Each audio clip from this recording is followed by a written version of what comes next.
एक बात नोट कर लीजिए, 15 जून से आज की बात 8:30 बजे से होगा।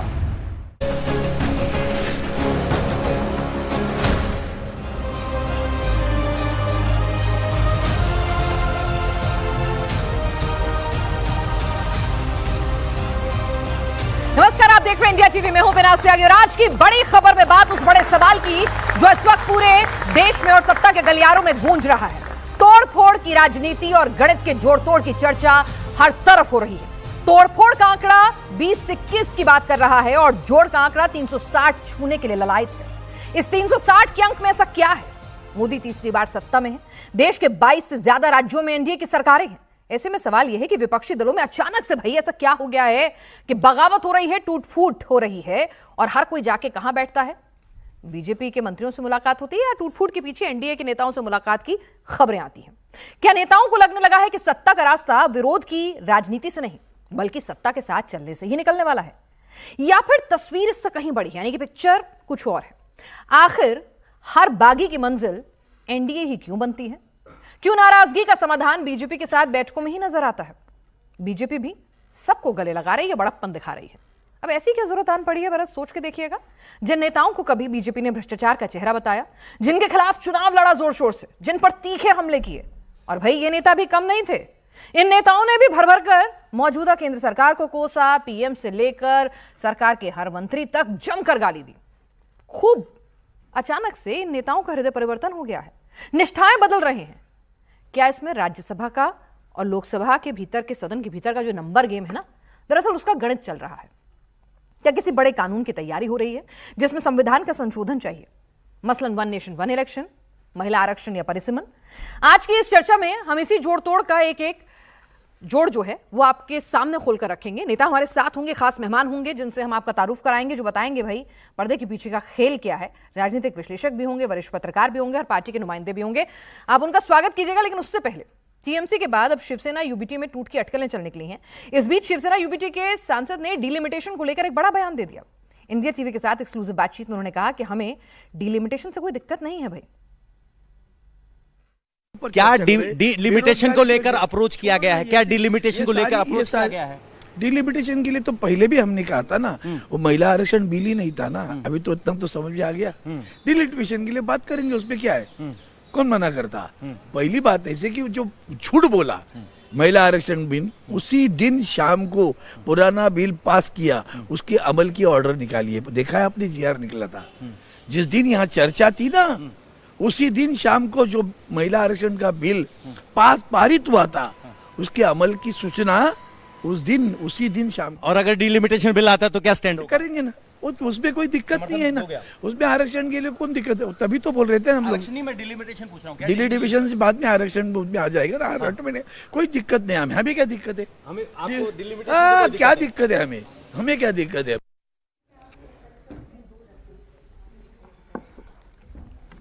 तो एक और अरविंद सावंत डिलिमिटेशन का सपोर्ट करने की बात कर रहे हैं, तो वहीं अखिलेश यादव डिलिमिटेशन को सरकार की कैसी साजिश करार दे रहे हैं जिससे विपक्षी दलों के नेता चुनाव ही नहीं जीत पाएंगे।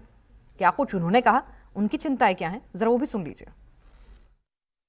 बंगाल का चुनाव जो लूटा है इन्होंने और बिहार के चुनाव में जो बेईमानी की है, अगर यही लूट और यही बेईमानी उत्तर प्रदेश में हो गई तो इसके बाद भविष्य में कभी चुनाव नहीं होगा। इसीलिए आपने देखा होगा जो डिलिमिटेशन ला रहे थे, महिला आरक्षण के साथ डिलिमिटेशन ला रहे थे, ये ऐसी लोकसभाएं बनाना चाहते हैं जिससे विपक्ष के नेता जीत ना पाएं और अपने हिसाब से ये लोकसभा बनाना चाहते हैं। तो पर्दे के पीछे क्या खेल चल रहा है और किसका दामन कितना पाक साफ है और ये कौन सी जोड़ तोड़ की राजनीति है, इसकी क्या जरूरत है? इन्हीं तमाम सवालों को हम नेताओं के बीच लेकर जाएंगे। जोरदार तालियों के साथ स्वागत करें आप हमारे पूरे पैनल का। शाहरुख प्रज्ञा हमारे साथ हैं, प्रवक्ता बीजेपी से। हमारे साथ वरिष्ठ पत्रकार हर्षवर्धन त्रिपाठी जी इस वक्त स्टूडियो में मौजूद हैं। मनोज चौधरी जी हैं प्रवक्ता आरएलजी से, विजय राठी जी हैं प्रवक्ता समाजवादी पार्टी से और धर्मेंद्र भारद्वाज जी हमारे साथ प्रवक्ता आम आदमी पार्टी से। चारू जी, सबसे पहले आप सत्ता पक्ष की नुमाइंदगी कर रही हैं, तो सवाल आप ही से है। जयराम रमेश कह रहे हैं 17 अप्रैल को हुए अपमान से तिलमिलाए हुए हैं आप, लोकतंत्र का मजाक बना रहे हैं, विपक्षी दलों को तोड़ रहे हैं। मॉनसून सत्र से पहले नंबर गेम के लिए ऐसी कोशिश करते हुए शायद ही पहले कभी किसी पार्टी को देखा होगा। पिनाज जी नमस्ते और सारे दर्शकों को भी मेरा प्रणाम। देखिए, चुनाव तो बहुत सारे प्रदेशों में हुए, लेकिन एक ही पॉलिटिकल पार्टी थी जिसके लोग उस पार्टी के साथ रहना ही नहीं चाहते थे। इसकी मुझको आप वजह बताइए। 58 एमएलएज, नियरली 20 एमपीज, ये कोई छोटी संख्या नहीं है, ये बहुत बड़ी संख्या है। और जब इतनी बड़ी संख्या में हमें ये समझ में आता है कि नेता अपने राजनीतिक दल के साथ नहीं रहना चाहते, तो हमें ये समझ लेना चाहिए कि जो रॉट थी ना, जो सड़न थी उस पॉलिटिकल पार्टी में, वो दुनिया के सामने आ गई। और वही वजह है कि टीएमसी इस बार चुनाव हारी है। तो अब इस तरीके की बयानबाजी करने से कोई फायदा नहीं है। अच्छा, तिलमिलाए हुए तो विपक्षी लोग हैं, क्योंकि हार किसकी हुई? देश की हार को, देश की महिलाओं की हार को, जिस राजनीतिक दल की महिला नेत्री ये कहती है कि ये लोकतंत्र की जीत है। बताइए, देश की बेटियों की हार अगर उनको लोकतंत्र की जीत दिखाई देने लगती है, तो मैं ये मानती हूं उस राजनीतिक दल की आज की नहीं, परमानेंट हार है। इसलिए वो लोग ज्यादा आज परेशान है। डीलिमिटेशन तो जी होना ही है। जिस दिन संसद की ये नई बिल्डिंग बनी थी, उस दिन लोकसभा का कक्ष इतना बड़ा बनाया गया था कि डीलिमिटेशन के बाद जितने सांसद होंगे उसमें बैठ पाएंगे, ये सबको मालूम है। डीलिमिटेशन का समय भी आ गया है। आज हमारे देश की आबादी 140 करोड़ से ज्यादा हो गई है और हमारे एमपी बहुत कम है उस संख्या को अगर हम दिमाग में रखें तो ये तो देखिए होना ही है। अब नहीं होगा और 1 साल बाद हो जाएगा। लेकिन इस रीजन से महिला आरक्षण को भी अटका के रखा है विपक्ष ने, क्योंकि इनको लाना होता है, ये बहुत पहले ले आए होते। आज की सच्चाई ये है कि झूठ फैलाने का काम विपक्ष कर रहा है। आप अखिलेश यादव का बयान देखिए कि भाई अब देश में चुनाव नहीं होंगे। आप हारने के बाद आप थोड़ा इंट्रोस्पेक्शन तो करते नहीं है। हारने के बाद आप ये समझते नहीं है कि आपने पश्चिम बंगाल को एक ऐसे गड्ढे में डाल दिया था कि जनता तो छोड़ो, आपके खुद के नेता आपसे परेशान थे। आप ये सोचते नहीं है कि चाहे वो उत्तर प्रदेश की मैं बात करूं, जब आपके हाथ में सत्ता थी आपने क्या 2 पॉजिटिव काम भी करे, आप वो गिना नहीं पाते। जब आपके पास सत्ता थी, उत्तर प्रदेश को बीमारू कहा जाता था। जब आपके पास सत्ता थी, उत्तर प्रदेश में, हम यहां इस समय भी उत्तर प्रदेश में खड़े हुए हैं, शाम के 4 बजे आप महिला तो छोड़िए, एक पुरुष घर के बाहर नहीं निकल पाता था। इस हद की डकैतियां चलती थी, घरों में बिजली नहीं आती थी, सड़कें तो थी ही नहीं। तो जब आज स्थिति बदल गई है देश की, प्रदेश की, तो काम आप जब कर नहीं सकते तो इस तरीके की निंदा ही करेंगे और इस तरीके की बयानबाजी करेंगे। आने वाले हैं चुनाव, चारों देखिए, आपने अपना पक्ष रख दिया है, लेकिन राजनीति में जो दिखता है वैसा हुआ, ऐसा जरूरी भी नहीं है। और जो आप बोल रही हैं वो सारी बातें सही हो। अभी जरा विपक्ष के पास भी चलते हैं। विजय राठी जी, अखिलेश जी भी डरे हुए हैं, डर है उन्हें कि अगर बंगाल, बिहार, उत्तर प्रदेश में हो गया तो फिर चुनाव ही नहीं होंगे। टेंशन हाई है उनकी, टूट का खतरा उन पर भी मंडरा रहा है। हमारे जो राष्ट्रीय अध्यक्ष जी बयान देते हैं वो डर नहीं है, वो सब कार्यकर्ताओं के लिए एक संदेश है कि आप लोग सजग रहें, सावधान रहें, क्योंकि ये भारतीय जनता पार्टी कुछ भी कर सकती है। तो सावधानी है। वो अपने कार्यकर्ताओं को कौन नसीहत नहीं देता, कौन संदेश नहीं देता। हमें जागरूक तो रहना, ये किसने नहीं देखा, और देश में कर क्या रहे हैं कौन नहीं समझ रहा इस चीज को। इस चीज को सब समझ रहे हैं, लेकिन उस पे आने से पहले मैं एक जवाब दूंगा। जो आपकी पार्टी तो नहीं टूटी भाई, घर में उनके कलेश हो रहा है, टीएमसी में गड़बड़ हो रही है, ठीक है। अगर उद्धव की पार्टी के लोग कुछ ऐसे विरोधाभासी बयान दे रहे हैं तो इनकी क्या गलती है? चारों जी कह रहे हैं हमारी क्या गलती है? आपके घर में आप तो नहीं टूट रहे ना। आप हमारी पार्टी का कितनी मजबूत है इससे अंदाजा लगाइए कि 10 साल से हम तो सरकार में ही नहीं है। ये तो सरकार खत्म होते ही टूट रही है पार्टियां। हमारी टूटने तो गलती बीजेपी की नहीं है, लेकिन हम तो 10 साल से पूरा इन्होंने जोर लगाया। सुनिए, गलती बीजेपी की नहीं है, पूरा जोर इन्होंने लगाया और आज भी लगाया। लेकिन समाजवादी पार्टी के कार्यकर्ता नेता इतने मजबूत हैं कि भारतीय जनता पार्टी को स्पेस ही नहीं मिल पा रहा। कोशिश तो ये पहले दिन से कर रहे हैं, लेकिन 2024 में जब इन्होंने मुंह की खाई, उसके बाद अब ये 2027 का रास्ता तलाश रहे। इसलिए पूरी टीम इनकी उत्तर प्रदेश पे फोकस है। लेकिन एक चीज का मैं जवाब दूंगा, अभी आप देखें यहां बहुत सारे स्टूडेंट्स बैठे हुए हैं, ये किसी धर्म जाति के हो या किसी पार्टी को वोट देते हैं, उसमें कोई दिक्कत नहीं है, इनका स्वागत है। लेकिन जैसे अभी बहन जी ने बोला कि जब समाजवादी की सरकार थी तो खंबे ही नहीं थे, गांव ही नहीं था, लाइट ही नहीं थे, डाकू घोड़ों पे भागते थे। आप ये देखिए, स्कूल कॉलेज कुछ था ही नहीं। हम तो सब हम भी शायद पैदा नहीं हुए, क्योंकि उस समय का दौर हमने तो देखा है। अरे बहन जी, 2016 अक्टूबर को याद कीजिए आप, जब अखिलेश जी ने कहा था कि गांव में 18 घंटे और शहर में 24 घंटे बिजली मिलेगी, और अक्टूबर 2016 से वो बिजली मिल रही है।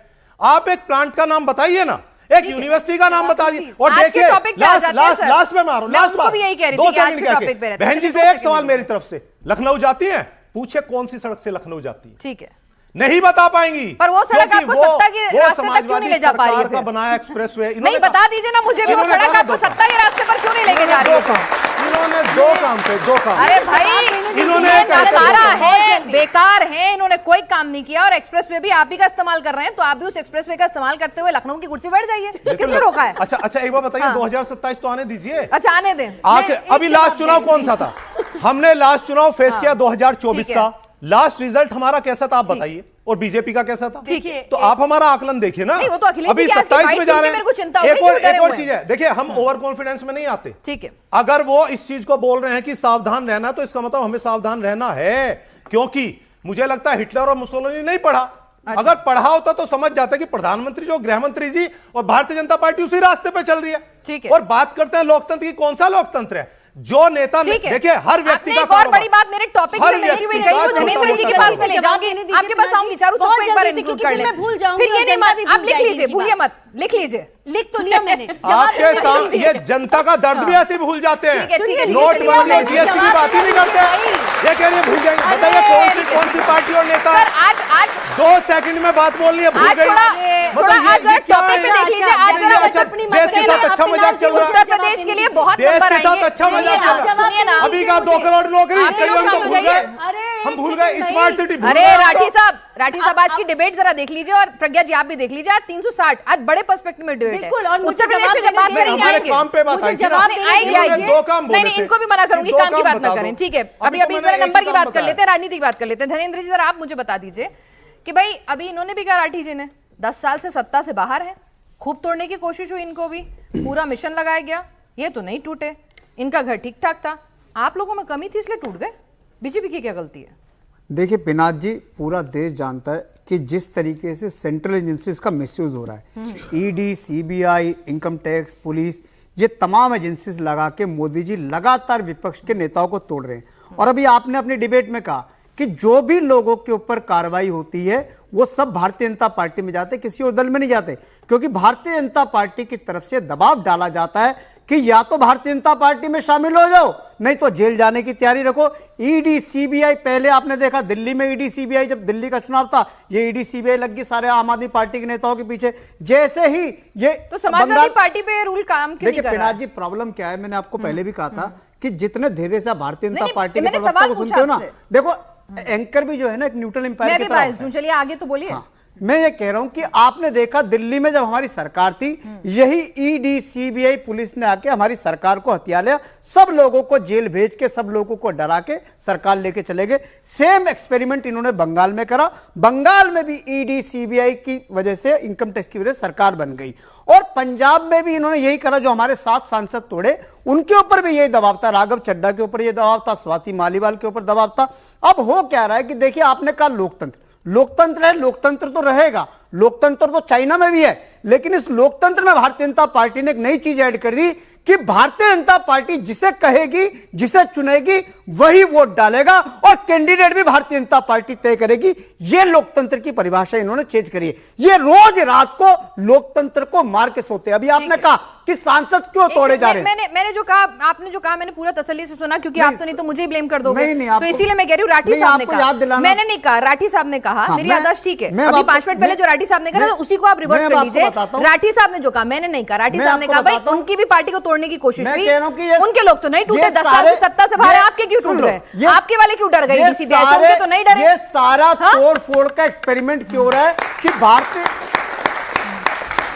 ये सारी तोड़फोड़ क्यों हो रही है कि भारतीय जनता पार्टी को देश का संविधान बदलने के लिए 2/3 मेजोरिटी चाहिए। 2/3 मेजोरिटी जनता ने नहीं दी, जनता ने भारतीय जनता पार्टी को जनादेश नहीं दिया। अब टीएमसी को तोड़ के, आम आदमी पार्टी को तोड़ के, तमाम विपक्षी दलों को तोड़ के, उनके सांसदों को, जिनको कल तक ये गालियां देते थे पानी पी के ये भ्रष्टाचारी हैं, दुराचारी हैं, अब सारे भ्रष्टाचारी, सारे दुराचारी, सारे बलात्कारी सब भारतीय जनता पार्टी। इसका जवाब मैं चारू जी से लूंगी, इसका जवाब मैं चारू जी से लूंगी, लेकिन पहले जरा मनोज जी को चर्चा में शामिल कर लूं। ठीक है, बहुत अच्छा, बस अब होल्ड करेंगे ना। मनोज जी जरा आप भी बता दीजिए कि भाई ठीक है, जब इनके साथ हो जाते हैं तो सब अच्छे हो जाते हैं, चाहे आप हों या फिर पहले दीदी एक जमाने में रही हूं, जैसे इनसे दूरी बनाते हैं तो सब में खामियां नजर आने लगती हैं। अब मुझे बोलने की इजाजत है? 100% आप ही से सवाल किया। 17 अगस्त 1983, शायद यहाँ बहुत सारे लोगों को पता नहीं होगा, एनडीए का गठन चौधरी चरण सिंह जी ने और अटल बिहारी वाजपेयी जी ने मिलकर किया था और गैर कांग्रेसी सरकार के खिलाफ, कांग्रेस के खिलाफ उन्होंने ये गठबंधन बनाया था। आज निश्चित रूप से दोनों पूज्य आत्माओं को ये बड़ी प्रसन्नता हो रही होगी कि देश में इतना मजबूत गठबंधन चल रहा है।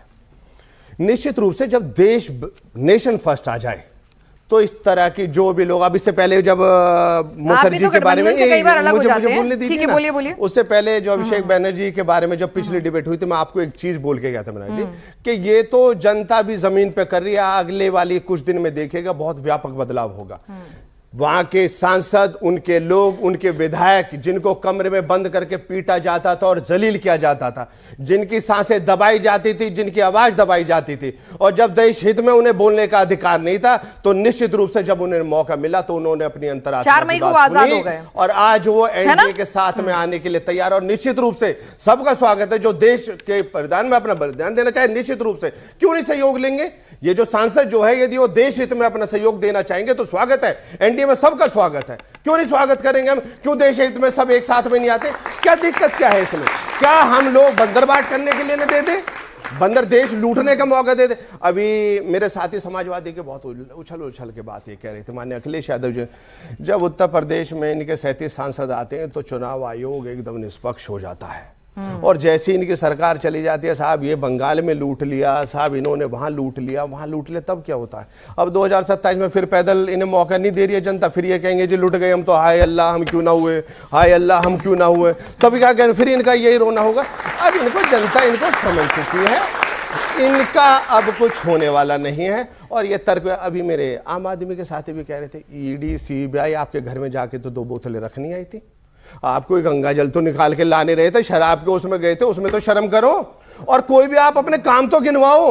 आपने कुछ किया हो तभी तो आप जनता के बीच में जाओगे, विधानसभा पार्लियामेंट में जाओगे। अधिकारी के 5 लाख रुपए कैमरे पे रिश्वत लेते हुए नजर नहीं आए, इनको हेमंत बिस्वा शर्मा का करप्शन नजर नहीं आया, इनको नजर नहीं आएगा। आपके केजरीवाल की नजर नहीं आए, अरे कल तक मोदी जी याद नहीं आए थे, इनको केजरीवाल याद नहीं है। बड़ा सवाल, वरिष्ठ पत्रकार हर्षवर्धन जी भी मौजूद हैं, ठीक है, एक मिनट जरा भाई देखिए, नेता अपने फायदे के चश्मे से सुन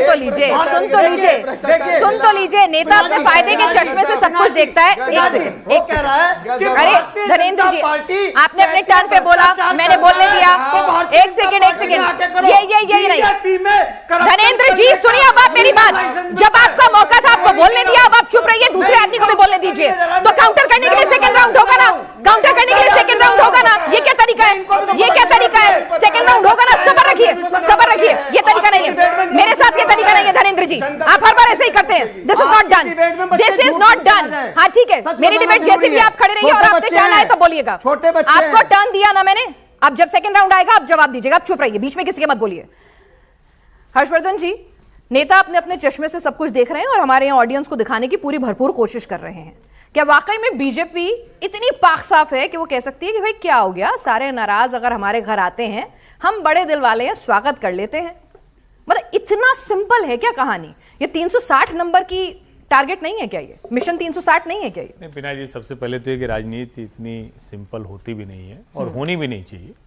लोकतंत्र में जनता चुनती है, जनता तय करती है, और कई बार जब आपको मैंडेट मिलता है तो आप उसके आधार पर बहुत सी कोशिशें भी करते हैं। भारतीय जनता पार्टी भी वो कोशिश करती हुई दिख सकती है, इसमें कोई संदेह नहीं कि एक समय में जो लोग जिनके ऊपर आरोप लगते थे वो आज भारतीय जनता पार्टी में आ गए। लेकिन सवाल ये है कि क्या उनको सबको आज ये लोग चोर बेईमान आज भी कह रहे हैं या फिर से पलट गए तो नहीं कहेंगे। एक ज़रूरी तथ्य मैं दुरुस्त कर दूं, मनोज जी शायद ध्यान में नहीं रहा होगा, बोल गए कि एनडीए चरण सिंह और अटल बिहारी वाजपेयी ने बनाया, बिल्कुल गलत बात है। 1998 में एनडीए का गठन हुआ और 87 में मुझे जहां तक ध्यान आ रहा है चरण सिंह जी का निधन हो गया था, तो ये थोड़ा सा तथ्य ठीक नहीं है। यदि दुरुस्त करने का मौका मिला, हाँ मैं बिल्कुल, लेकिन एनडीए दिल्ली में चुनाव के लिए हुआ था, जो निकाय चुनाव हुआ था। नहीं सर, एनडीए कभी भी सर गूगल कर लीजिएगा तो सारी ठीक है सर, गूगल की सारी जानकारी सही नहीं होती। मुझे जहां तक ध्यान में है, मई के पत्र आपको पेश कर सकता हूं। मई 19 फैक्ट चेक आगे बढ़ते हैं, फैक्ट चेक जरूरी होता है, फैक्ट चेक जरूरी होता है, कोई बात नहीं। हर्षवर्धन ये आप लोग खुद भी देख लीजिए, मई ठीक है। 1998 और सबसे लंबे समय तक चलने वाला भारतीय राजनीति का गठजोड़ है एनडीए, जो आज भी जिसकी अगुवाई भाजपा कर रही है, ये तथ्य जरूरी था। दूसरा, जब हम कह रहे हैं कि 360 के आंकड़े की तरफ बढ़ रहे हैं क्या, तो सवाल यह भी है कि भारतीय जनता पार्टी अपना एजेंडा पूरा करने के लिए जो सांसद हैं उनको अपने पाले में लाने की कोशिश कर रही है। अच्छा, तो ये बताइए कि किसने, ये स्टालिन है ना तमिलनाडु वाले, उनको किसने नाराज किया? कैसे वो चले गए? पाले में जाने के लिए कोई वजह होनी चाहिए ना। हम किसी को अपने पाले में लाना चाह रहे हैं, हमारा एजेंडा है, लेकिन आपके पाले से अगर कोई आ रहा है और आपने किसी को धक्का देकर दूसरे के पाले में डाल दिया, उसके लिए जवाबदेह कौन है? नंबर एक। दूसरा, आपने भी अपने शुरुआती इंट्रो में कहा, सब लोग कह रहे हैं कि जो भी छोड़ रहा है वो जा रहा है भाजपा के पास। उद्धव ठाकरे तो भाजपा छोड़कर गए थे दूसरे दल में, वो तो अपनी विचारधारा छोड़कर चले गए, सब कुछ छोड़कर चले गए, वो तो दूसरी तरफ चले गए। राष्ट्रीय जनता दल ने एआईएमआईएम के 5 में से 4 विधायक उदरस्त कर लिए थे, पता ही नहीं चला, वो पूरे के पूरे गायब हो गए थे। अशोक गहलोत ने बहुजन समाज पार्टी 6 के 6 विधायक। और मैं बार बार हर बहस में कहता हूं कि भारत में एक बड़ा चुनावी सुधार आवश्यक है। आज कोई जिस सिंबल से जीते, अगर वो उस सिंबल को छोड़े तो उसकी सदस्यता रद्द होनी चाहिए। लेकिन ये सब के लिए ये पैमाना वो नहीं चलेगा कि रेवंत रेड्डी तेलंगाना में सारे केसीआर के विधायकों को तोड़ लें, तब कोई दिक्कत नहीं।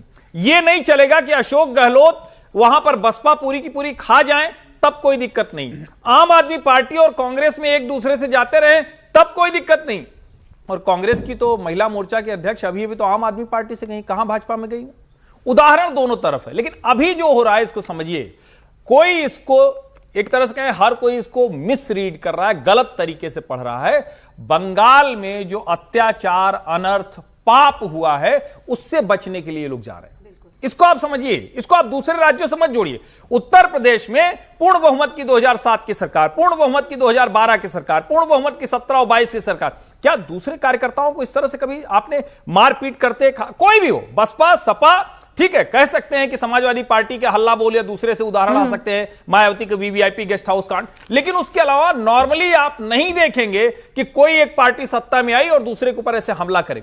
ये सिर्फ और सिर्फ बंगाल में हुआ। क्यों? क्योंकि कम्युनिस्ट यही काम करते रहे और ममता बनर्जी ने उसको आगे बढ़ाया। तो इसलिए इस वाली टूट को, जो ये बंगाल में टूट हो रही, इसको जरा समझना हो। बाकी मैं कह रहा हूं, भाजपा अपने एजेंडे के लिए पूरे जी जान से लगती है, दूसरों को भी लगना चाहिए अपने एजेंडे के लिए। ठीक है भाई, राजनीति है, सबको नंबर गेम का खेल है, वो जुटाने की कोशिश करें, तो उसमें दिक्कत क्या है? जरा चारू, एक सवाल मेरा भी है, जो सवाल सभी पैनल से आए। उन्होंने कहा कि भाई जब तक आपकी पार्टी में आपने उनके खिलाफ चुनाव लड़ा, उनको सबसे ज्यादा करप्ट बताया, सबसे ज्यादा गलत बताया, अब जब वो एनडीए में शामिल होना चाहते हैं तो आप खुली बाहों से उनको स्वीकार कर रहे हैं, उनके साथ मुलाकातें कर रहे हैं, बैठक कर रहे हैं। वही सयोनी घोष जो मीर जाफर कहती थी, वही सयोनी घोष जो मक्का मदीना काबा की बात करती थी, आज अगर आपके साथ आए तो स्वीकार रहे हैं वो आपको? देखिए, ऐसी क्या मजबूरी है? जी, हर्षवर्धन जी ने एक बात बिल्कुल बहुत सही कही। बंगाल में जिस प्रकार के हालात बन चुके थे, उससे पीड़ा केवल जनता को नहीं थी, नेताओं को भी थी। और मारकाट की राजनीति थी, खून खराबे की राजनीति थी, लोगों को टांग दिया जाता था, उनकी मौत हो जाती थी, रेप हो जाते थे उन लोगों के, चाहे वो 6 साल के हों या वो 60 साल के हों, इसमें कोई डिस्टिंक्शन नहीं था। ये हालात बन चुके थे। आरजी कार की स्थिति हमने देखी, पूरा का पूरा बंगाल सड़क पर उतर गया था और एक्शन क्या लिया गया? प्रिंसिपल को रीइंस्टेट कर दिया गया। जब भी कोई समस्या होती थी, आपको पता है अटैक किस पे होता था? ईडी के ऊपर अटैक होता था। तो गए आप सत्ता में उसके बाद? जी, आ गए, इसीलिए आ गए। और बिल्कुल मेरे को अपनी बात आगे बढ़ाने दीजिए। इसीलिए आ गए, और इसीलिए उस पार्टी के लोग जो ये सोचा करते थे कि भाई आज हम सत्ता से जुड़े हुए हैं, या हम डर की वजह से, सबकी बारी-बारी सुनते हैं। थोड़ा आपकी बारी में मैं बोली नहीं, आपकी बारी में बोली नहीं, कब रोका राठी साहब? बीच में मत बोलिए, आपके बीच में मैं बोली नहीं। इनका एक मैं आपको झूठ और बता दूं, पता है, जो ये डेटा देते रहते हैं ना लोग, ये वो लोग होते हैं जो चुनाव हार जाते हैं। तो चुनाव हारने के बाद अब बड़ा डेटा देते हैं, 24 में हम जीत गए। 24 में कौन सा जीते आप? 24 में 24 के बाद प्रधानमंत्री कौन बने? मोदी जी। आप 17 का चुनाव कन्विंसिंगली हारे क्योंकि समाजवादी पार्टी को दरवाजा दिखा दिया गया था। प्रधानमंत्री मोदी जी हैं, अच्छी खासी सरकार चल रही है, रिकॉर्ड उन्होंने बना दिया, तो फिर क्या जरूरत है ऐसे लोगों को साथ लेने की? ऐसी कौन सी मजबूरी है? एक मिनट मेरे को एक कदम और आगे बढ़ने दो। अच्छा, उसके बाद ब्लेम एक तरफ से आ रहा है विपक्ष का, आपकी वजह से हमारी पार्टी टूट गई। ये कहते हैं हमारी पार्टी तो कोई तोड़ ही नहीं सकता। तो भाई eight the end of the day एक चीज तो एस्टैब्लिश हो गई कि पार्टी इसीलिए टूटती है क्योंकि आपके अंदर खोट है, आपके अंदर फूट है, आपके लोग आपको छोड़ के जाना चाह रहे हैं। तो जब आप ही के लोग आपके साथ नहीं रहना चाहते, आप किसी और के ऊपर उंगली क्यों उठा देते हैं? क्यों नहीं आपके लोग आपके साथ रहना चाहते? चाहे वो टीएमसी के हो, चाहे वो आम आदमी पार्टी के हो, भाई आपके अंदर कोई तो प्रॉब्लम होगी, आपके साथ कोई रहना नहीं चाहता। आम आदमी पार्टी ने दिल्ली में जिस प्रकार से एक अलग प्रकार का आतंक मचाया, वो दिल्ली की जनता को मालूम है, इसलिए उनको इस तरीके से वोट देके भगा दिया गया।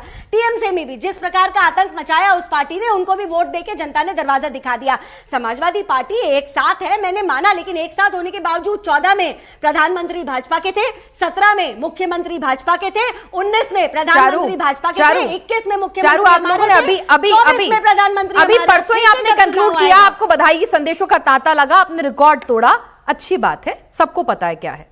मैं आपसे जो पूछ रहा हूं आप उसका जवाब नहीं दे रही हैं। मैंने आपसे सीधा कहा भाई ऐसी कौन सी मजबूरी है कि वो सयोनी घोष, वो काकोली दस्तकार, वो अरूप चक्रवर्ती, वो शताब्दी रॉय, जिनको करप्शन के लिए भी आपने जमजम कर कोसा, जिन्होंने आपके खिलाफ भी भर भर कर गालियां दी, ठीक है, तो ऐसी कौन सी मजबूरी है कि आप उनका साथ लेने के लिए तैयार हो गए? आपकी सरकार अच्छी चल रही है ना, अच्छी चल रही है, बढ़िया चल रही है, अभी आपने रिकॉर्ड भी बना दिया है, कोई सहयोगी छोड़ के नहीं भाग रहा, कोई आप अल्पमत में नहीं आ रहे, तो फिर ऐसे लोगों को लेने की कौन सी मजबूरी है? समझा दीजिए। नहीं, मैं आपको एक बात बताना चाहती हूँ। पहली बात तो ये कोई पहली बार नहीं हुआ कि किसी का हृदय परिवर्तन हुआ हो या कोई एक पार्टी छोड़ के दूसरी पार्टी में गया हो। अभी हर्षवर्धन जी ने आपको बहुत सारे उदाहरण दिए, उद्धव जी का नाम लिया, रेवंत रेड्डी के कुछ आपको बात बताई, अशोक गहलोत ने जब बसपा के पूरे लोग, एंड इनकी कोई आइडियोलॉजी सेम नहीं है, अपनी पार्टी में संभालिए, तब किसी ने प्रश्न नहीं उठाया। आज की तारीख में और बहुत सारे ऐसे नेता हैं जो बहुत सक्सेसफुली भाजपा के लिए काम कर रहे हैं। मैं हेमंत बिस्वा शर्मा जी का अगर नाम लूं, या हमारे और भी बहुत सारे ऐसे नेता हैं जो इस तरफ आ गए हैं क्योंकि उनको ये समझ में आ और गया। उस तरफ आते के साथ वो पाक साफ हो जाते हैं। ना, बिल्कुल भी नहीं। देखो, केसेस जिसके चल रहे होंगे या जिसके ऊपर कोई आरोप होगा वो इंडिपेंडेंट है, वो बिल्कुल इंडिपेंडेंट है, लेकिन अगर eight the end of the day हमको किसी सयोनी घोष कबूल है आपको? देखिए, ये कबूल करना या ना करना ये मेरी पार्टी का निर्णय होने वाला है, लेकिन मेरा एक बात मानना बिल्कुल सही है। अगर, और आरएलडी के प्रवक्ता भी यहाँ पर खड़े हुए हैं, पिछले चुनाव में तो आरएलडी भाजपा के साथ नहीं थी, लेकिन जब उनको ये लगा कि समाज हित और देश हित में हमको काम करना है तो प्रधानमंत्री जी के साथ करना होगा। सत्ता के साथ है देश में, है ना, एक सत्ता पक्ष और एक विपक्षी दल। अगर विपक्षी दल इस प्रकार का हो चुका है, राहुल गांधी का उदाहरण लेती हूँ मैं, जल्दी से अपनी बात खत्म करती हूँ। बंगाल के चुनाव में राहुल गांधी विदेश घूम रहे हैं, चुनाव के 8 दिन पहले जमीन पर उतरते हैं, हेलीकॉप्टर से बाय बाय करते हैं और कहते हैं अरे बाबा हम चुनाव नहीं जीते। भाई, इस तरीके की राजनीति के साथ कौन जुड़ना चाहेगा? इस तरीके की राजनीति को लोग छोड़कर जाएंगे ही। ये जो सो कॉल्ड इंडिया अलायंस बनी थी, हम 23 में भी कहते थे ये कोई अलायंस नहीं है, और आज ये साबित हो चुका है, हर दिन ये साबित हो रहा है इनकी कोई अलायंस नहीं है, इनका कोई मोटिव नहीं है, इनका कोई आइडियोलॉजी नहीं है। जवाब ले लेते हैं भाई। ठीक है राज साहब, बोलिए, अब आप बताइए भाई। ठीक है, ऐसा नहीं, इतिहास के पन्ने उठाइए, है ना, मेघालय में क्या कुछ किया था टीएमसी ने, सबको, मतलब अगर आप देखेंगे, फेरिस्त निकालेंगे, दक्षिण से लेकर उत्तर, पूर्व से लेकर पश्चिम तक, किसी का दामन पाक साफ नहीं है। भाई अगर ये कर रहे हैं तो क्या दिक्कत है? सबको नंबर चाहिए। देखिए, मैं एक चीज संभाल लीजिए आप अपनी पार्टी, किसने रोका है? बोलता हूं, चुनाव हार जीत अलग चीज है, लेकिन सामने जो देश का भविष्य बैठा है तो झूठ नहीं बोलना चाहिए। अभी हमारे जो साथी हैं उन्होंने एक चीज बोल दी और कह करके निकल लिए, मतलब चेहरा चमकाने वाली बात नहीं है। 1980 सुन लीजिए, 1980 में क्या हुआ था? भारतीय जनता पार्टी 2026 में आ जाए, सुन लीजिए, 1926 में आ जाए। आप ही तो कह रहे हैं भविष्य है, वर्तमान की बात करते हैं सर, आप ही ने तो भविष्य को याद किया। 1980 में बीजेपी बनी, 1980 में बीजेपी बनी और अरे सुन लीजिए, अब देखिए भविष्य मानसून सेशन है, भविष्य डिलिमिटेशन बिल है। अरे वही बोल रहा हूँ, सुन लो ना, वही बोल रहा हूँ, इनका सब साफ हो जाएगा अभी जब बात आएगी। ठीक है, 1980 में जब बीजेपी बनी थी जनसंघ से, तो उसका पहला मैनिफेस्टो में था गांधीयन सोशलिज्म विचारधारा, और तब चौधरी चरण सिंह ने करा था 1983 में गठबंधन अटल बिहारी वाजपेयी जी के साथ। अच्छा, जो एक, अरे सुन लीजिए, जो एक साल भी नहीं चला, और वो चला इसलिए नहीं क्योंकि अटल बिहारी वाजपेयी जी करते थे हिंदू मुस्लिम की राजनीति, इसलिए चरण सिंह ने उसको तोड़ दिया एक साल में कि मुझे हिंदू मुस्लिम नहीं करना।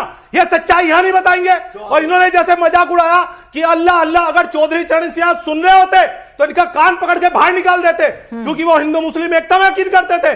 राठी साहब भाषण हो गया तो आज के मुद्दे पे आ जाए। लेकिन जिस तरह की राठी साहब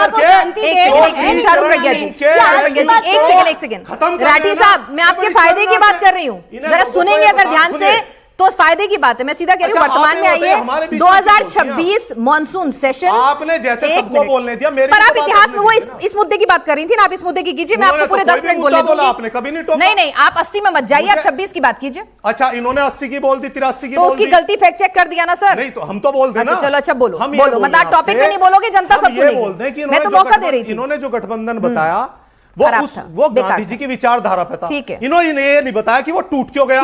तो आधी अधूरी जानकारी क्यों अपने बच्चों को ये बताइए ना। अब अगले सवाल पे आइए। अभी बहन जी ने बहुत सारी चीजें बोल दी।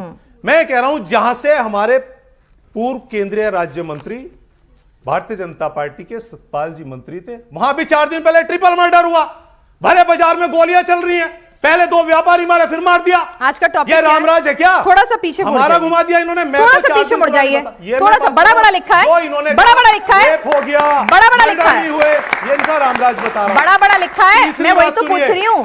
पूरे हिंदुस्तान में भारतीय जनता पार्टी हर पार्टी को तोड़ने का काम कर रही है, लेकिन हम टूट नहीं पा रहे। उसका कारण है, उसका कारण यह है, अब आए ना आप मुद्दे पे। उसका कारण यह है कि भारतीय जनता पार्टी ने ना तो छात्र राजनीति खड़ी करी, खत्म कर दी इन्होंने, हमने छात्र नेता खड़े किए जो हमारे से पॉलिटिकली नहीं इमोशनली कनेक्टेड है। हमने प्रधान खड़े किए, हमने बीडीसी खड़े किए, हमने सभासद खड़े किए, जो ये कहते हैं 10 साल 15 साल कितना हो जाए रहेंगे समाजवादी के साथ, वो इंटैक्ट है।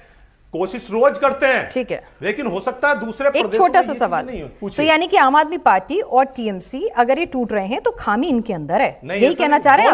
दोनों चीजें यही तो कहा आपने, दोनों चीजें। वो आपको रोज तोड़ने की कोशिश कर रहे हैं, आप नहीं तोड़ रहे क्योंकि आपने पार्टी, छात्र नेता, प्रधान, पंचायत तब तक खड़ी की है, इन्होंने नहीं खड़ी ना। ऐसे one of the reason. Okay fine, good to clarify. सुनिए कैसे। पहला ये कि जो लोकल लीडरशिप डेवलप करना होता, जो उत्तर प्रदेश में जो समीकरण आप लोग देखे, मैंने कहा कि पॉलिटिकली नहीं इमोशनली भी कनेक्टेड है। जैसे इनके अच्छा, ईडी सीबीआई से इनको डर लगता है, इनके नेताओं को, आपके नेताओं को नहीं लगता? मैं क्या पूछ रही हूँ, धनेंद्र जी ने कहा कि भाई, दूसरी बात, एक मिनट, धनेंद्र जी ने कहा कि सीबीआई, ईडी, ये तमाम जांच एजेंसी का दुरुपयोग करती है केंद्र सरकार। बिल्कुल करती है ना, बिल्कुल करती है। तो भाई इनके नेता टूट के आप आ गए इनके पास, सुन तो लीजिए, वही तो पूछ रही हूँ। करते हैं, उन्होंने करा और आ गए, आपके नेताओं को नहीं लगता डर? या फिर डरते ना, हाँ, हम जेल से नहीं डरते, और नहीं डरते, कोशिश नहीं डरते हम लोग। हाँ, तो ये लोग डरपोक है, ये लोग डरपोक है। एक चीज आपसे कह रहा हूं, हर आदमी कारोबार करता है, हर आदमी कारोबार करता है, हर आदमी कुछ करता है, ये लोग डराते पूरे कोशिश करते हैं, ठीक है, लेकिन हमारे पूरा गांव, पूरा समाज, पूरा कस्बा, पूरी तहसील खड़ी हो जाती है। ठीक है, ये माननीय नेताजी ने बनाया, डर जाते हैं, ये माननीय अखिलेश यादव जी ने बनाया। आप लोगों की पार्टी में विचारधारा की कमी है, समाजवादी पार्टी टूटने वाली नहीं है। बिल्कुल, आप लोगों की पार्टी में विचारधारा की कमी है, आप ईडी सीबीआई से डर जाते हैं, आपने ग्रास रूट लेवल पे अपने लोग तैयार नहीं किए हैं, व्यक्ति विशेष की पार्टी बनकर रह गई। एक बात तो सही, इसीलिए टूट रही है ना, आम आदमी पार्टी से ना, एक बात तो सही है। अब जागे आप आम आदमी पार्टी से इतनी देर बाद? राघव चड्ढा जैसे को पहचानने में गलती कर दी इन लोगों। अच्छा, गलती कर दी, हम लोग पहचान लेते हैं लोग, हमारे लोग 10 साल से हम लोग बाहर, मैं चड्ढा नहीं, चड्डी हूं वाली सयोनी घोष को बीजेपी पहचान रही है। हमारे लोग नहीं जाते। हमारी जितनी बड़ी पार्टी, हमारी जितनी बड़ी पार्टियां मुश्किल से 0.5% लोग भी नहीं गए। ठीक है, और देखिए 10 साल। एक मिनट, राठी साहब वरिष्ठ पत्रकार है, जरा सुन ले उनकी। दूसरी बात, मैं भी सीनियर है सर, सुन ले जरा उनकी, सर जरा उनको भी, इनको भी। बस राठी साहब, बस राठी साहब, चौधरी चरण सिंह जी नहीं, अखिलेश यादव पर आ जाइए, बस कीजिए, उनको गंदा नाम कर, बस ठीक है, एक मिनट, बस डेविएट मत कीजिए, नहीं, हर्षवर्धन जी आप अपनी बात करें, हर्षवर्धन जी। अरे बस,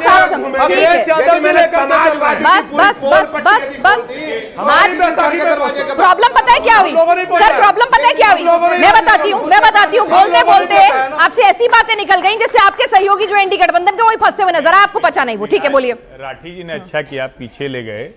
तो बच्चे हैं, बार बार बच्चों को कह रहे हैं भविष्य है, नौजवान है, तो जरा सबको सुनना चाहिए, समझना चाहिए कि जिस समाजवादी पार्टी की बात कर रहे हैं, वो जो डॉक्टर राम मनोहर लोहिया समाजवादी चिंतक थे, उन्होंने रामायण मेला किस लिए शुरू किया था? आज की समाजवादी पार्टी कहाँ है, ये भी जरा पता कर लेना चाहिए, क्योंकि संदर्भ है तो जरा पता कर लेना चाहिए। दूसरा कह रहे हैं हमारे लोग छोड़ के नहीं जाते हैं, अच्छा है, नहीं जाना चाहिए, ये तो अच्छी बात है, इसका मतलब ये हुआ कि सब कुछ ठीक चल रहा है। तो राज्यसभा में जो आपके विधायक छोड़कर चले गए थे, आप आम आदमी पार्टी के ऊपर कह रहे थे, उनको क्या दिक्कत है? अरे भैया अभी इसका पूरी मतलब पार्टी की पार्टी अखिलेश खत्म हो रही है यार, क्या बात कर रहे हो? पूरी पार्टी खत्म हो रही है हमारी 10 साल से। चिल्लाकर काम नहीं चलेगा, आप परेशान हो गए। सुनता ही नहीं, इसीलिए तो मैं कह रहा हूं, या तो ये कहिए इतने बहरे हो बस चुके हैं। राठी साहब तहजीब के दायरे में रहते हैं सब। राठी साहब चिल्लाने से आप सही नहीं हो जाएंगे। राठी साहब तर्क में, राठी साहब एक काम सुनिए, मैं और आप इंडिविजुअल डिबेट तो कर नहीं रहे, यहाँ पे पूरा पैनल मौजूद है, जितनी देर आप बोले सबने शांति से सुना, यही तहजीब मैं आपसे भी उम्मीद रखूंगा। बस अब चुप हो जाइए, बीच में मत बोलिए, फिर हर्षवर्धन जी बोले आपके बीच में नहीं ना, शाहरुख प्रज्ञा बोली आपके बीच में नहीं ना, तो अब चुप हो जाइए। No, don't try to take the extra footage. Harshvardhan ji, debate का कोई मतलब नहीं किसकी तेज आवाज है, हम भी बहुत तेज आवाज बोल सकते हैं, लेकिन अभद्रता नहीं करना। अरे बस, ये अभद्रता नहीं करना, ये कोई जवाबी कव्वाली आपको हर बात में बोलना जरूरी है। और इसीलिए मैं कह रहा हूँ राजनीतिक, मैं चौधरी चरण सिंह के वंशज से हूं, मुझसे जोर से नहीं बोल पाओगे। अरे भाई यहाँ पे कोई हेकड़ी दिखाने का टाइम है क्या? ये भाई दबंगई दिखाओगे क्या मेरे शो में? मेरे शो में कोई दबंगई दिखाने आए हो क्या? तर्क की बात करो, तर्क की। राठी साहब ये तमीज नहीं है। राठी साहब तहसीब से आराम से, प्लीज आप भी चुप हो जाइए। हर्षवर्धन जी आप अपनी बात पूरी करें। हल्ला बोल जनता नहीं पसंद करती है, इसी ये जो लठैती करते हैं ना, डिबेट में लठैती नहीं चलेगी भाई। आप जवाबी कव्वाली करने आए, तथ्य पर बात कीजिए ना। डॉक्टर राम मनोहर लोहिया के रामायण मेले के बारे में आपको ज्ञान ही नहीं, आपको जानकारी नहीं, आप समाजवादी पार्टी के प्रवक्ता के तौर पर डिबेट कर रहे हैं। आपने कहा इसीलिए मैं कह रहा हूं, सिर्फ और सिर्फ लठैती और लड़ाई नहीं। सुनिए, पहले गठबंधन ये नहीं कर सकते, आपको चिल्लाना है, चिल्ला लीजिए। गठबंधन में ये सही बोल रहे थे, मैं तो सपोर्ट कर रहा हूँ। पहले गठबंधन में इन्होंने सही कहा। राठी साहब आपके नेता ने आज चिंता व्यक्त की है परिसमन को लेकर। एक सेकंड शाहरुख प्रज्ञा जी, आपके नेता ने परिसमन को लेकर आज चिंता व्यक्त की है। आज उन्होंने बीजेपी की मंशा पर सवाल उठाए हैं। जरा आज के टॉपिक पे रहते हैं। मेरी आपसे एक रिक्वेस्ट है, प्लीज प्लीज। टेलीविजन लाखों लोग देख रहे हैं, सबको पता है कौन कितना शांत है और कौन नहीं है। एक सेकंड शाहरुख, प्लीज एक सेकंड प्लीज। अभी डिबेट पे रहते हैं, इनको ये डिबेट करने की कोशिश करें, मैं नहीं चाहती, please I don't want that. Gyanendra नहीं, ठीक है ज्ञानेंद्र जी भाई, इनकी पार्टी नहीं टूटी। अरे एक सेकंड, आपके ऊपर। अरे Charu ji, do we want a constructive debate? I do. Yes, let's we can't indulge him, we can't indulge my eardrums. No, अगर वो चाह रहे हैं जिस, ठीक है, माइक पे आवाज उतनी ही जाएगी। आप चाहे अब वो नहीं समझ पा रहे तो मैं क्या करूं? मैं क्या समझ कर, अगर जनता देख रही है ना, ये बाजू में वो नहीं मानेंगे, वो नहीं मानेंगे, वहां जाके खड़े हो जाओ। अरे भाई यानी मेरे बाजू में ना चिल्लाओ प्लीज। मैं अपने आपको और किसी, फिर मुझे चिल्लाना पड़ेगा, which I don't want. Please Gyanendra ji, to stand there and scream not next to me. That's okay, let's 10 second से तुम्हें बोल ही नहीं। अब बस चुप हो जाओ भाई। अब अगले 5 मिनट तक मत बोलना, ठीक है? एक सेकंड, जब तक आपका टर्न आए तब तक मत बोलना। धनेंद्र जी भाई ठीक है, उन्होंने कहा, ये किसी सत्ता पक्ष ने कहा, बीजेपी ने नहीं कहा, आप ही के इंडी गठबंधन के साथी उन्होंने कहा है कि भाई डरपोक हैं आप, जेल जाने से डरते हैं, इसीलिए आपके लोग टूट जाते हैं, उनके अच्छे हैं वो नहीं टूटते। देखिए, मैं आपको 2 उदाहरण बताता हूं। एक उदाहरण राघव चड्ढा का। राघव चड्ढा दिल्ली जल बोर्ड के वाइस चेयरमैन थे। राघव चड्ढा के खिलाफ ईडी ने FIR करी और ईडी ने उनके घर पे रेड करने गई। राघव चड्ढा जी इंग्लैंड चले गए और लीकर केस, जिसपे भारतीय जनता पार्टी ने 2-2.5 साल से 3 साल से दिल्ली में हल्ला मचाया, लीकर केस की सप्लीमेंट्री चार्जशीट में राघव चड्ढा का नाम था। स्वाति मालीवाल के खिलाफ विजिलेंस की जांच चल रही थी। अशोक मित्तल और संजीव अरोड़ा उस समय दोनों हमारे मेंबर ऑफ पार्लियामेंट थे। दोनों के घर में एक समय ईडी की रेड होती है। संजीव अरोड़ा, वही तो वो कह रहे हैं। संजीव अरोड़ा, अरे आगे मत आइए, आगे मत आइए। क्या कर लेंगे आगे आके? धमका रहे हैं, डरा रहे हैं। पीछे जाइए, पीछे जाइए, पीछे जाइए, अपने पोडियम पे जाइए, पोडियम पे जाइए। तहजीब में रहिए डिबेट करने की। नहीं, यही तो आपसे कह रहे हैं, आप डर गए ना। आपने सुनी नहीं ना? मैं क्या कह रहा हूं, संजीव अरोड़ा और अशोक मित्तल के घर पे एक ही दिन ईडी की रेड होती है। संजीव अरोड़ा कहते हैं मैं भारतीय जनता पार्टी में नहीं जाऊंगा, वो आज तक जेल में पड़े। अशोक मित्तल कहता है मैं बीजेपी में चला जाऊंगा, अशोक मित्तल के घर उसके बाद ईडी नहीं गई। तो मैं जो आपको कह रहा हूं, आपके नेता डरपोक थे ना। अरे आरोप तो राठी जी ने कहा ना कि डरपोक है आपके नेता। आपके नेता जेल जाने से डरते हैं। मैं नहीं कह रही, राठी जी कह रहे हैं। जी, अरविंद केजरीवाल जेल गए, मनीष सिसोदिया जेल गए, संजय सिंह जेल गए, विजय नायर जेल गए। जेल जाने से हर किसी को, हर कोई अरविंद केजरीवाल नहीं है। अरविंद केजरीवाल होने के लिए मजबूत वो चाहिए, ताकत, मजबूत लीडरशिप चाहिए। हर कोई अरविंद केजरीवाल ठीक है, बहुत अच्छी बात है। चारू प्रज्ञा जी, अब सवाल घूम के आपके पास बस एक मिनट वक्त कम बचा है। चारू प्रज्ञा जी, आप लोग मानसून सेशन में वन नेशन वन इलेक्शन, परिसीमन बिल, महिला आरक्षण बिल, ये सब नहीं लाना चाहते हैं? वो तो खैर ऑलरेडी पास है, आप लोग नहीं लाना चाहते हैं? बिल्कुल, क्यों नहीं लाना चाहेंगे भाई? और जाहिर सी बात है, एक मिनट, जाहिर सी बात है फेल होने के लिए तो नहीं लाना चाहते। देखिए, पिछली बार नंबर नहीं थे 18 अप्रैल को, पिछली बार, लेकिन जयराम रमेश भी कह रहे हैं इसीलिए तिल मिलाए और इसीलिए 360 के लिए सब कुछ चल रहा है। मैं आपको पिनाज जी एक बात बताना चाहती हूँ, 12 साल जब से मोदी जी की सरकार है, हमारा कोई भी प्रयत्न संसद के अंदर फेल नहीं हुआ। पहली बार एक ऐसा बिल आया जिसको विपक्ष ने हरवा दिया, वो महिला आरक्षण परिसीमन वाला बिल था, जो बहुत दुखद है। वो महिला आरक्षण ऑलरेडी संसद में, वही तो मैं पूछ रही हूँ, बिल्कुल झूठ, बिल्कुल मान लिया, महिला आरक्षण पास है, महिला आरक्षण पास है, मैंने बोल दिया भाई, मैंने बोल दिया, महिला आरक्षण पास है, मैंने बोल दिया, मैंने बोल दिया, मैंने बोल दिया। शांति शांति, डिलिमिटेशन है जिसका एग्जीक्यूशन होते। बस धनेंद्र जी, बड़ी बात है, सुन लो फॉर अ चेंज, सुन लो, उन्हीं के ऊपर आरोप लगा रही हूँ, आप ही का काम कर रही हूँ, जिम्मेदार विपक्ष का, जरा सुन लो जरा। हाँ भाई चारू जी, आपको परिसीमन, बस राठी जी कान खोल के सुनेंगे तो आपको जो सवाल पूछना चाहिए वही है। बस ये बता दो। ठीक है चारू प्रज्ञा जी, भाई एक मिनट, आपको दोबारा लाना है, नंबर आपके पास तो है नहीं, नंबर तो ऐसे ही आएंगे, तो फिर ये टूट फूट के लिए आपको कहीं ना कहीं पीछे बिहाइंड द सीन क्यों ना कहा जाए कि आप कोशिश कर रहे हैं? नहीं, मैं अब आपकी नहीं तो कैसे पास होगा? हाँ जी बिल्कुल। एक तो ये डिबेट को लठमार ना बनाए, ये दोनों इतना मिलके चिल्लाए ना, थोड़ा शांति से लोगों को बोलने दीजिए। शांति, आप लोगों के पास भी कोई सवाल हो तो बताइएगा। ठीक है, अब मैं आपको एक बात बोलना चाह रही हूँ, महिला आरक्षण बिल बिल्कुल पास है, लेकिन हम उसको एक्सपेडाइट करना चाह रहे हैं। हम ये चाह रहे थे कि वो इमीडिएटली एप्लीकेबल हो जाए, और इसलिए ये सारे प्रयत्न हैं, ये हित में है समाज के, महिलाओं के। तो ये प्रयत्न 360 के लिए है कि नहीं चाहते हैं? अब मैं आपको एक बात बताना चाहती हूँ, जब 370 हटा, क्या हमारे पास नंबर थे? क्या राज्यसभा में हमारे पास नंबर थे? नहीं। जब ट्रिपल तलाक का बिल पास हुआ, तब क्या हमारे पास राज्यसभा में नंबर थे? नहीं।